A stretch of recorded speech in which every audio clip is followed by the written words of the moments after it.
সকলে এগিয়ে চলো।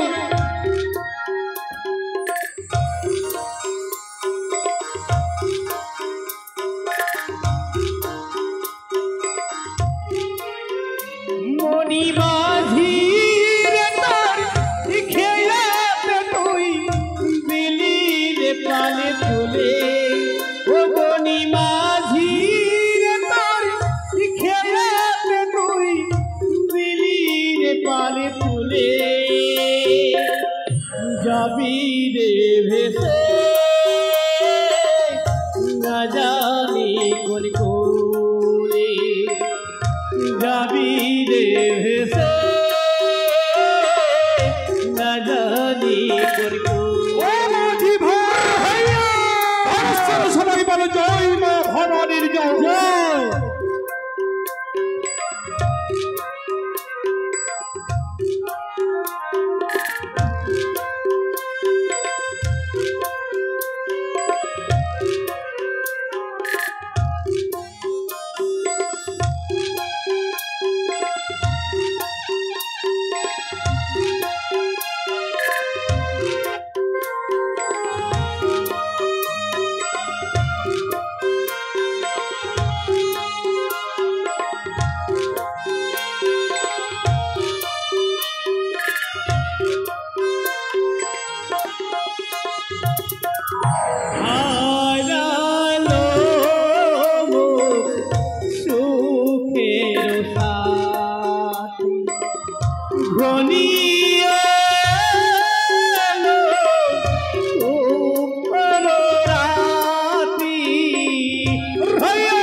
সবাই এগিয়ে চলো মাঝি ভাই।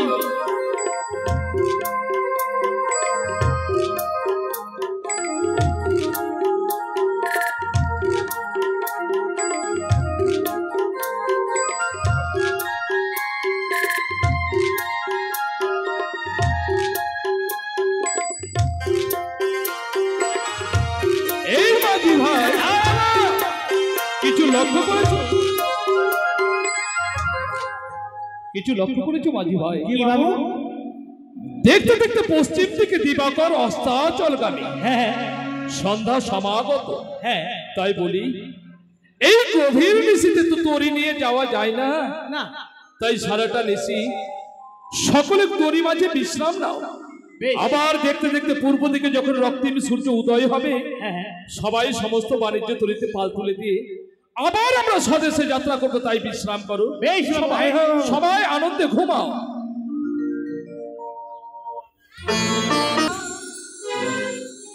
আমার প্রতিজ্ঞা ব্যর্থ হয়ে যাবে।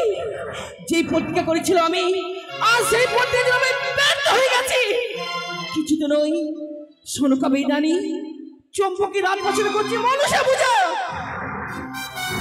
যে প্রাসাদে হতো আমার নামে সংকীর্তনী, যে প্রাসাদে হতো আমার নামে উলধ্বনি, আর সেই রাত প্রাসাদ হচ্ছে মনসা নামে সংকীর্তনী। তাই তো আমি চম্পকনগর ছেড়ে দিই আমি চলেছি কৈলাসে, আর পারলাম না আমি কৈলাসে থাকতে।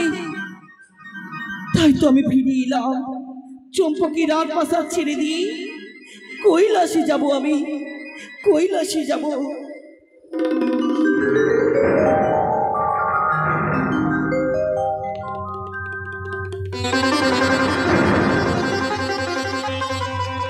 একই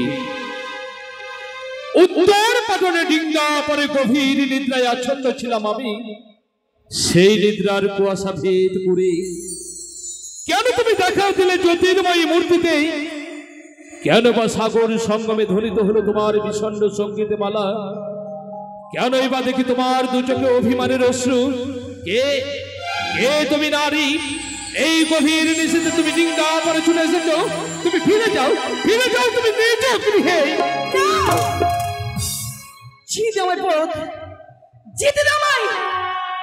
নারী, তোমার কি জানা নেই এই গভীর নিশীথে ডিঙ্গা পরে আসা উচিত তোমার হয়নি? তুমি গৃহবাজারে ফিরে যাও নারী, ফিরে যাও। আমি তো ফিরে যাব বলেই এসেছি, আমায় পথ ছেড়ে দাও। কিন্তু কে কে তুমি? কেন বা দেখি তোমার দু চোখে অভিমানের অশ্রু? কি বা তোমার আত্মপরিচয় বলো। চিনতে পারলে না তো? পারবে কি করে? তুই তো আবার নতুন করে মাকে পেয়েছিস। মা কথাটা শুনলে যেমন হৃদয় জুড়িয়ে যায় জানো। বিশ্বাস করো, প্রতিনিয়ত আমি আমার আত্মা শক্তি মা ভবানীর চরণে পুষ্পাঞ্জলি না দিলে কখনো অন্ন জল গ্রহণ করিনি। এই জগৎ মাঝারে যদি মা হয়, সে যে আমার একমাত্র মা ভবানী। এই বলো না, কে তুমি? বললাম তো আমি কিছুই বলতে পারবো না, আমায় ছেড়ে দিই। তবে নতুন করে মাকে পেয়ে নতুন করে মা আজ আমায় চিনতে পারছিস রে? কে? আমি অন্য জানাই। কে তুমি? আমি আত্মা শক্তি মহামায়া।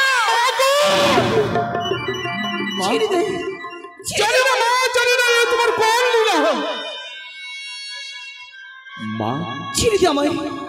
আজ তুমি কাঁদছো? আমি না তোমার পরম ভক্ত। সত্যই যদি উপাসক হয়ে থাকি, তুমি আমাকে কোন জন্মের কোন অপরাধের শাস্তি দিতে চাও মা? সারা জীবনে যখন একাগ্র চিত্তে মনে প্রাণ দিয়ে আমি পূজার্চনা করেছি, যাকে আমি ভক্তির শৃঙ্খলে বেঁধেছি মা, যেতে চাইলে তো আমি তোমায় যেতে দেবো না মা, যেতে দেবো না। আমায় ছেড়ে দে। তুমি যেও না, তুমি যেও না। আমায় ছেড়ে দে। মা, তুমি আমায় ছেড়ে দাও। আমায় ছেড়ে দে। অভিমানীর মা, ভক্তের শৃঙ্খলে যখন একবার বেঁধেছি, আমি যে তোমায় যেতে দেব না মা। সন্তানের প্রতি মায়ের অভিমান হতে পারে, কিন্তু আমি তো সন্তান মা। তুমি যেতে চাইলো এই অধম অজ্ঞানে চাহাত আমি তোমায় আমি যেতে দেবে না মা। যেও না মা, যেও না। আমায় ছেড়ে দে। বললাম তো আমায় মা বলে ডাকিস নি। তোমার মা রয়েছে ওই চম্পকের রাজপ্রাসাদে। যাবে, যাও। তুমি যখন চলে যাবে আর আমি তোমায় বাধা দেব না মা। কিন্তু মা গো, সারা জীবনে অজস্র বাধা অতিক্রান্ত করে মন প্রাণ দিয়ে আমি তোমার পূজার্চনা করেছিলাম। সত্যই যখন আমি তোমার রাতুল চরণে ঠাঁই পেলাম না, এই ব্যর্থ জীবন নিয়ে আবার বেঁচে কিনলাম। চলে যাও, তুমি চলে যাও মা, চলে যাও। আমি চলে যাচ্ছি। তুমি শুনে রেখো, সত্যই যখন চাঁদকে ছেড়ে চলে যাবে, এই ব্যর্থ জীবন নিয়ে আবার বেঁচে কিনলাম। তাই আমি তোমার রাতুল চরণে আমি আমার জীবন উৎসর্গ দেব মা। আমি আমি আমার জীবনে উৎসর্গ দিতে চাই। আমি মৃত্যু চাই।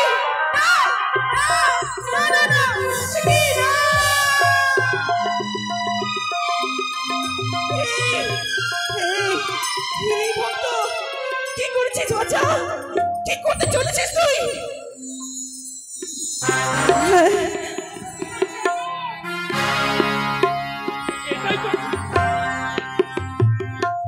আমায় ছেড়ে দে। এটাই তো চেয়েছিলে মা। বিশ্বাস কর বাচ্চা, আমি কখনো চাইনি। আমি কখনো চাইনি। তবে কেন তুমি আমায় এত শাস্তি দিতে চাও মা? কিন্তু আমার মা বলে কি লাভ? কেন? তোমার মা তো রয়েছে চম্পকের রাজপ্রাসাদে। চম্পকে? হ্যাঁ, চম্পকের রাজপ্রাসাদে মাতা? মাগো, এতদিনে জানতাম মাগো তুমি ত্রিনয়নী। ত্রিনয়নী দিয়ে স্বর্গ মর্ত পাতাল ত্রিভুবনে দেখো মা, কিন্তু সন্তানের কাছে যে মা ছলনাময়ী হয় এই বুঝি প্রথম দেখলাম। বলো না মা, কোন মা জানিস? কি? মনসা। মনসা। মনসা? মনসা। মা, মনসা যদি এক নারী হয়, সত্যই যদি আমার ভার্য সরকা, সে যে সত্যের পূজারী, নারী হয়ে যদি এক নারীর পূজার্চনা করে এ তো অন্যায় নয় মা। তুমিই তো বলেছ নারী মানে পরমা প্রকৃতি, নারী মানে এই শক্তির আধার, নারী মানে মমতা নয়। তবে কেন মা, কেন নারী হয়ে যদি এক নারীর পূজার্চনা করে এ তো অন্যায় নয়? তবে কে?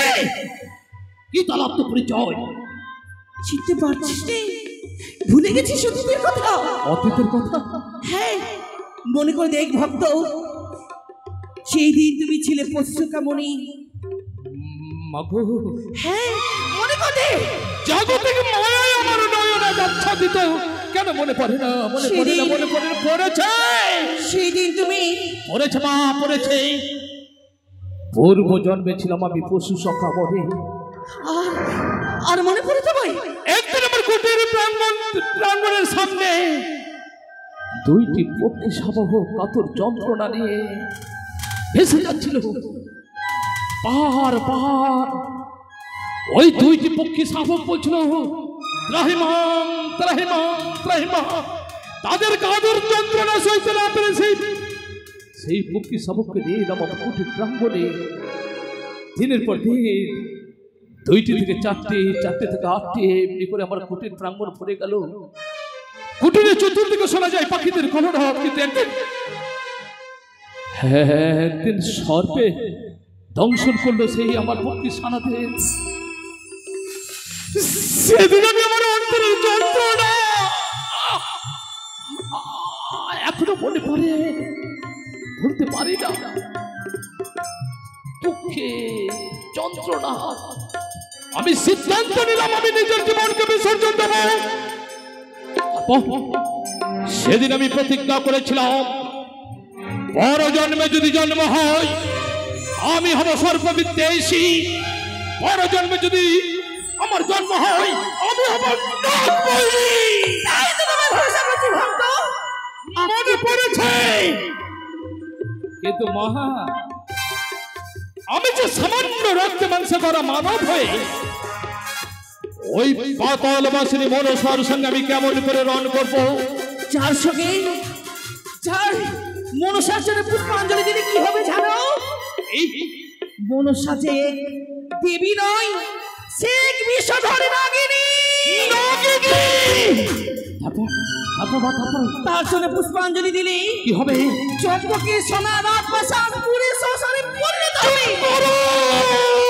চুপ করো। আর কি হবে জানিস ভক্ত? কি হবে মা? ওই সিজুয়ার বেদিনীর মনসার চরণে পুষ্পাঞ্জলি দিলে চম্পকে পূজাবাসী অনাহারে মারা যাবে। না না, চম্পকি রাজা সেই অন্ধ হয়ে যাবে। সেই দেবী নয়, সে বিষাক্ত নাগিনী। তাই তো বিষাক্ত নাগিনীকে চম্পকের রাত পাশা থেকে বিতাড়িত করার জন্য আমি তোমার কাছে এসেছি ভক্ত। মাগো, আমি সব সইতে পারি, পারি না শুধু আমার অবরুদ্ধ প্রজার চোখের জল। আমি যাব উত্তর পাটন বাণিজ্য সমাপ্ত করে আমি চম্পকে ফিরে যাব। কিন্তু বলতে পারো মা, ওই পাতালবাসিনী মনসা চোখের সামনে শত শত অনুচর নিয়ে দাঁড়িয়ে থাকবে, আমি খালি হাতে কেমন করে রণ করবো মা? চিন্তা করিস?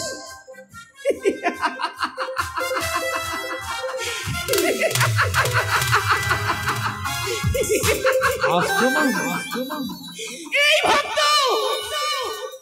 চিন্তা করিস নে, আমি এমন বস্তু তোমার হাতে তুলে দেব, ওই শিশুয়ার বেদিনী মনসার সর্প যতক্ষণ তোমার হাতে থাকবে সেই বস্তু, ওই শিশুয়ার বেদিনী সর্প ভয়ে কম্পিত হবে। মনসা পারবে না তোমার কাছে তাও মাগো, কি না আমি তোমার হাতে তুলে দেব হেতাল দশটি। এই হেতাল দশটি নিয়ে ওই মনসার সঙ্গে তুমি রণ করবে। যতক্ষণ থাকবে তোমার হাতে হেতাল দশটি, মনসার নাকে গণ তোমার কাছে কিছুতেই আসতে পারবে না। এই নাও ভক্ত, এই নাও। ওম নমঃ শিবায়, ওম নমঃ শিবায়, ওম নমঃ শিবায়।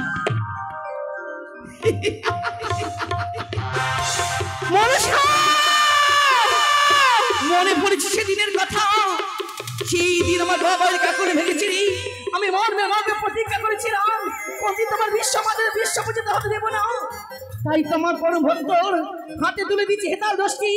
দেখবো ওই মনসা তুমি কি করে বিশ্ব পূজিত হও, কি করে তুমি চম্পকের রামবাসে দিয়ে পূজিত হও। তোমার দ্বারাই হেতাল জ্যোষ্ঠীর আমি মান রাখবো।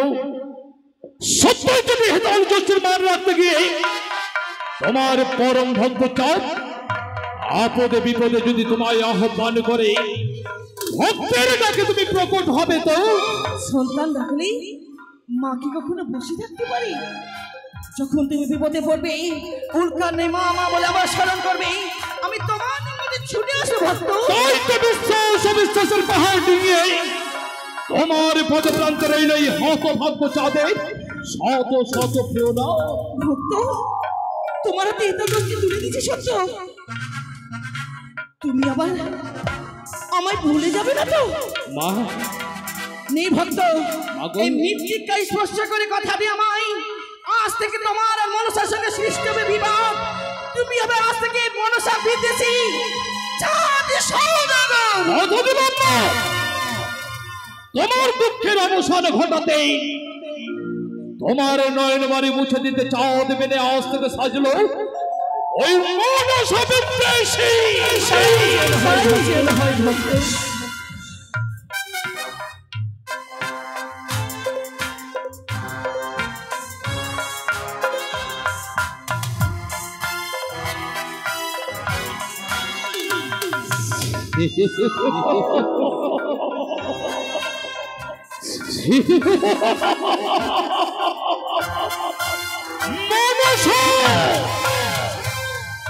তুই কি ভেবেছিস আমার অজান্তে তুই চম্পকনগরে সনকারের কাছে পুজো নিবি?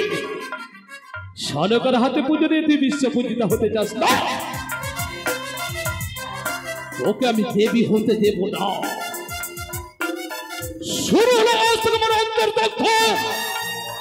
শোনে রাখ, ওই হরবাকুল রবে